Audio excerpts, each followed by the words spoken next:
A few days after we moved into our new house, the doorbell rang loudly. I unlocked the door, and the front doors opened forcefully. "If you finished your new house, why haven't you invited us over?" It was my mother-in-law at the door. Behind her was my husband. Pushing me in surprise aside, my mother-in-law entered the new house without my permission. "It's a nice house with a garden, and unusually tasteful for you. You're a hopeless housekeeper, but you're useful once in a while. Where's my room? This room looks like it will get a lot of sun." I managed to stifle a laugh at my mother-in-law's cheerful words. What a carefree person she is. "We are strangers, you know. There is no room for you." What? How can you say such terrible words to a family member? If you apologize now, I will forgive you. If not, then I will divorce you. My husband yelled at me, with his face red, and my mother-in-law grinned at him with a nasty smile. How ridiculous, not knowing that it was a meaningless threat. I sighed, and then confronted them with something. The moment they saw it, my mother-in-law and my husband froze. Oh, you can't be serious. "You can't divorce me. I'm already single." My name is Avery. I have been married for 5 years to Daniel, whom I met when I was a university student. Although we got together and got married because of his strong proposal, our married life was a little different from what I expected. Daniel was someone who always put his mother's opinion first in everything. Even when it came to making small decisions, he would say, I will ask my mom. Daniel always tried to get his mother's opinion. For example, he would ask for her opinion on everything from where to go on our honeymoon to which dentist to see, even the color of the curtains in the bedroom. He asks his mother about everything and chooses whatever she tells him. I was concerned about this attitude, but I pretended not to notice it. Because although my marriage with Daniel was not a very satisfying one, it wasn't bad either. He did help me with simple household chores, such as taking out the trash, even though he complained about it. On weekends, we would go out to eat together or go on trips. And on anniversaries and birthdays, we always celebrated and he gave me presents. I think Daniel was a rather good husband as long as I kept my eyes on my mother-in-law. So I didn't point out anything in particular to him, and we stayed married. However, something happened after my father-in-law passed away. Our marriage, which had been going well for some reason, began to go a little awry. Hey Avery, do you have a minute? What's wrong? Daniel came home from work and asked me in the middle of his meal. Can we live with my mother? What? I couldn't believe my ears.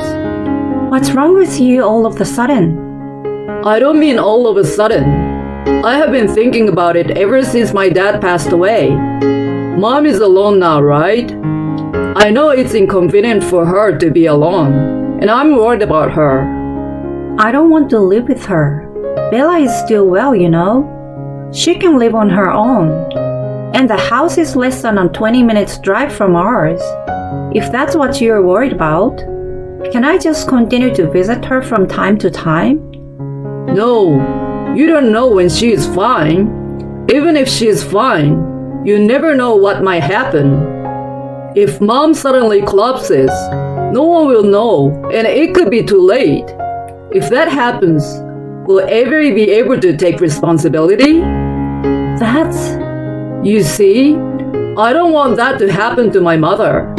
If you don't want to live with her, I will divorce you. You're going to do that? I'm serious. Okay, let me think about it. After several discussions, we decided to move in with my mother-in-law. Daniel's mother nags about anything and everything, and Daniel always does what she says. Living with her was not going to be good for me, but I was pregnant at the time.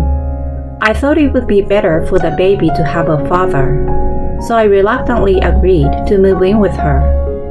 I also thought that moving in with my mother-in-law would not change my relationship with Daniel. I had faith in the time I had spent with Daniel. However, reality was not so sweet. As soon as we moved in together, Belle, my mother-in-law, immediately began to tease me. Instead of taking care of me when I was pregnant, she threw all the housework away and spent every day from morning to evening playing with her friends in the neighborhood. When she came back home, she would look for something wrong with my housework. When I'm not in good health, cleaning and cooking become simple things. I tried my best to explain that my mother-in-law must have experienced this before and would understand. This is why young people are no good these days. When I was young, I did my best even when I was sick. What's with all the cleaning? You are leaving water stains all over the place. Even the laundry is not well ironed. You also need to make at least 3 side dishes for meals. Are you going to start me and my sweet boy? She would rattle on about these things and would not listen to me. Often there were days when I had to redo household chores even when I was feeling sick.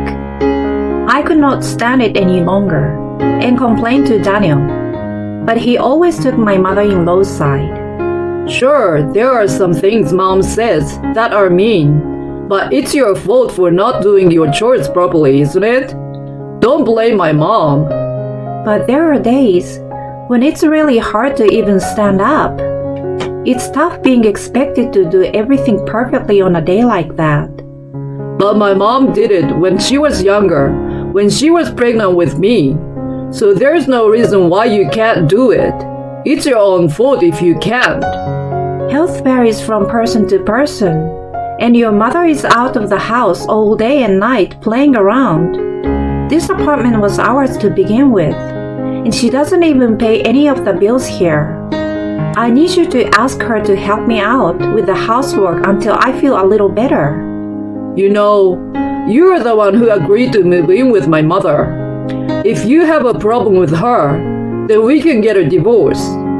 I think he's feeling very secure that I will never divorce him. I also sighed at Daniel's smirk and disgusted smile. He wasn't the kind of person to say this before we moved in together. To be honest, Daniel's attitude, combined with my mother-in-law and my health problems, had begun to wear me down in my marriage. Then one day, as usual, my mother-in-law went out to play with her friends, and I was alone in the empty house doing the chores. I was feeling better than usual, so I did the chore more carefully. And just as I was thinking that today would be perfect, my mother-in-law came home and screamed, "Belle, what's wrong?" "Everything is wrong. My clothes are a mess." "What?" "But I washed them like usual." "These are expensive clothes that need to be hand-washed. How dare you put them into the washing machine? Look how messed up they are. These were my favorite. What are you going to do about this?" "But Belle, you didn't tell me anything about this." "Huh? You should know without me telling you." My mother-in-law was in an unmanageable state, and at this moment, Daniel came home from work. I'm home. What's wrong? "Welcome." "Daniel, Avery ruined my clothes. They were so expensive." My mother-in-law interrupted me and ran up to Daniel. This is the one that you wear a lot, right? Daniel looks at me as my mother-in-law hands him the clothes. Avery, you can't even do something as simple as doing laundry? "Well, your mother didn't tell me anything about it, and I didn't know it had to be hand-washed. It's my fault for not checking, but Bella is also at fault too." "It's my fault?" I've been willing to tolerate your attitude. But if you're going to say that's about my mom, I'm divorcing you. I don't want a wife who can't even do housework. Get out of here. Daniel then pulled out a piece of paper from his bag. There were divorce papers that had Daniel's section filled out. He slammed it down on the dining room table and smiled at me, as if he was amused. You should think about fixing that attitude of yours in the future. Then Daniel takes his mother and tries to leave the house. Hey, where are you going? We're gonna go eat out. I can't let my mom eat that cold, nasty food, and I don't want to eat that either. He says this and leaves. My mother-in-law, following behind him, glanced back at me. She had a victorious look on her face. I had been holding back for a long time, thinking it was for the sake of my baby. But when I remember my mother-in-law's triumphant look and Daniel making fun of me, I feel uncontrollable anger and sadness. Although Daniel was a person who always put his mother first, he was never a person who would make fun of me. How could this have happened? I just stared at the divorce papers that were left behind, helpless to do anything about it.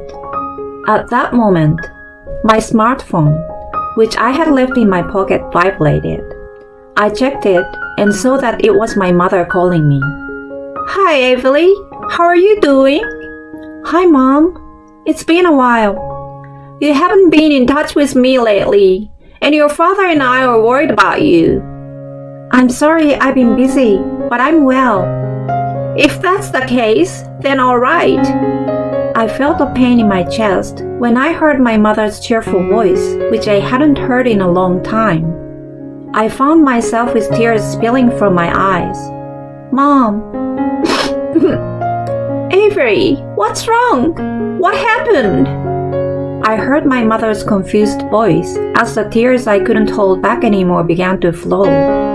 I was at my limit. The emotions I had managed to suppress were finally getting unleashed. I told my mother everything that had happened. Once I told her, she got even more upset than me. It's okay if you get a divorce. If you're worried about raising kids, don't worry. Your father and I will support you. We've already raised a child once. And look how well we raised you. Leave it to us. My mother said in a playful manner. I guess she was trying not to make me feel guilty about relying on them. And also, this is very good timing. What? Your father and I are thinking of building a new house. I called today to tell you about it. The unexpected words made it difficult for me to understand what she just said. My mother happily told me the details of the house she was planning to build. They are going to build a 2-story property with a garden. Contrary to the bubbly tone of her voice, which sounded like a child talking about dreams for the future, it seems that they were already talking realistically about the land, floor plan, and cost, and all that was left was to sign the contract and start construction. Do you want to live with us, Avery? Because if you're getting a divorce, you will need the next house to live in. And there is a lot to worry about before and after the baby is born. It will be easier for us to support you here after the baby is born. My mother's offer felt like it was out of pity, and I felt ashamed to be dependent on my parents at my age, but I was grateful. I was unemployed after resigning from my job when I became pregnant, and I was not confident that I would be able to find a new place to live right away. Besides, I now have a child in my belly. Living alone, I didn't think I would be able to handle the birth of my baby. I gratefully accepted my mother's proposal and decided to move in with her in her new house. However, I couldn't shake the feeling of being sorry, so I decided to put a down payment on the house from the money I had worked and saved before I got pregnant, so that we could buy it together. Then, for the next few months, I proceeded with the divorce proceedings without Daniel and my mother-in-law finding out. Once I decided to get a divorce, I felt so much relief. I don't care what anyone says. My mother-in-law began to speak to me more harshly and selfishly than ever before. Instead of stopping her, Daniel still took advantage of me and looked down on me. He treats me like a servant.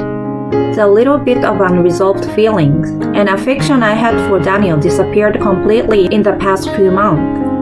While Daniel and my mother-in-law were living together, I stayed at my parents' house and I prepared to move out of the house.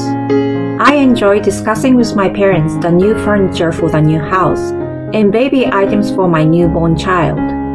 My mother-in-law wasn't there to laugh at me for having no taste in furniture or put expensive things in my shopping cart that I didn't need without my permission. I had forgotten for a while how much fun stress-free shopping could be. I was so excited about my new life. When the construction of our new house was finished and we were finally ready to move in, I filed for divorce at the city office. Daniel had left the divorce papers on the table the day we had the dispute over my mother-in-law's clothes. I retrieved it after they left and kept it in a safe place. I thought I might be able to use it for something. At first, I thought we would divorce after a proper discussion, since we used to be a reasonably successful couple, even though we are in this situation now.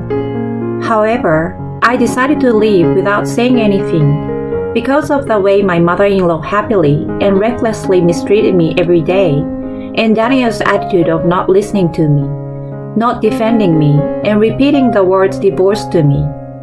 A few days before moving out, I filed the divorce papers, which were successfully accepted, and I was now a single, free woman. With the weight off my shoulders, I moved into the new house with my parents and was enjoying my new life to the fullest. Then, an unexpected visitor came to our doorstep. "Hey, Avery, you should have called us over as soon as this was finished." That's right. We're a family after all. You're treating us terribly. I don't know where they got the information, but my mother-in-law and Daniel showed up at the new house. I was too surprised to say anything, and they entered the new house without permission. "It's a pretty nice house with a garden, which is rare for you. I wonder where my room is." They seemed to be enjoying themselves. "I know you're a useless wife who can't even do her own housework, but I guess you can be useful once in a while." I managed to stifle a giggle at my mother-in-law's cheerful words. Neither Daniel nor my mother-in-law had any idea that we were already divorced. "I'm not your wife anymore." "Avery, are you crazy?" We're married, so you are my wife, right? "I'm single, so I'm a stranger to you. Please leave right now." What are you talking about? I filed for divorce the other day, and it was accepted. So you and I are no longer husband and wife. I was going to send you a letter soon to let you know, but I didn't expect you to come to our new house. I had not expected him to visit my new house, and I didn't want him to think we were a couple forever. So I had sent him a dated letter stating that we were divorced the day we moved in. If everything had gone according to plan, the letter would have arrived tomorrow. Daniel, not believing a word I was saying, approached me with a laugh.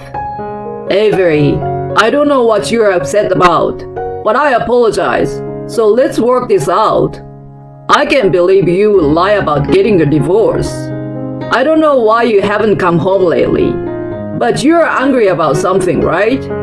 I will apologize, Avery, and we'll make up. Then my mother will forgive you too. I don't care if she forgives me or not. We are already divorced. I showed him the certificate of divorce that had stored in the cabinet. Daniel looked at the certificate carefully. His face gradually turned pale, and his mouth started to flap like a goldfish. When did this happen? I didn't sign divorce papers in the first place. Yes, you did. The day I washed Belle's clothes by mistake. You left the completed divorce papers on the table, didn't you? Those papers are invalid. Well, it might be invalid if it's that one piece. But didn't you tell me every day that you wanted to divorce me? I recorded you and your mother's words every day, and I kept a diary. They told me that the diary can be used as proof. I played back the appropriate audio from the voice recorder on my smartphone. There was my mother-in-law's voice saying that my meals were bad and the worst in the world. Daniel's voice was recorded. If you serve food like this, I'm divorcing you. Both Daniel and his mother were surprised and remained motionless. Therefore, since you two are strangers, you must leave right now. I never said you could come in. If you don't leave, I will call the police. The two of them became frightened and rushed out. I watched their backs and locked the door tightly to prevent them from coming back in. Apparently, when Daniel and his mother found out that my parents and I had bought a new house, they had moved out of their house and had also ended the lease of their apartment. After that, they had quite a bit of trouble finding a new home. Daniel and his mother's life together for the first time in a long time was not going so well. Daniel's mother, who had been making me do all the housework, still doesn't seem to want to do it. And Daniel, who is not used to doing it, is doing it all. On top of that, she would say to her relatives and friends that she was moving to a new luxury house and they should all come to visit her. But the truth was she moved into a generic apartment that was neither new nor luxurious, which caused rumors to spread about her being a liar. The stress of the situation has caused her to lash out at Daniel more often. With me gone, she has no one else to vent her stress to but Daniel, and they often get into fights where they yell at each other. As for me, I'm living in a new house with my parents and my healthy baby boy, who was born safe and sound. My parents are fully supporting me, and I plan to go to work when my son is older. I want to create a home where my son can grow up healthy and with a smile on his face. With this goal in mind, I'm living a peaceful and happy life while struggling to raise my son day by day.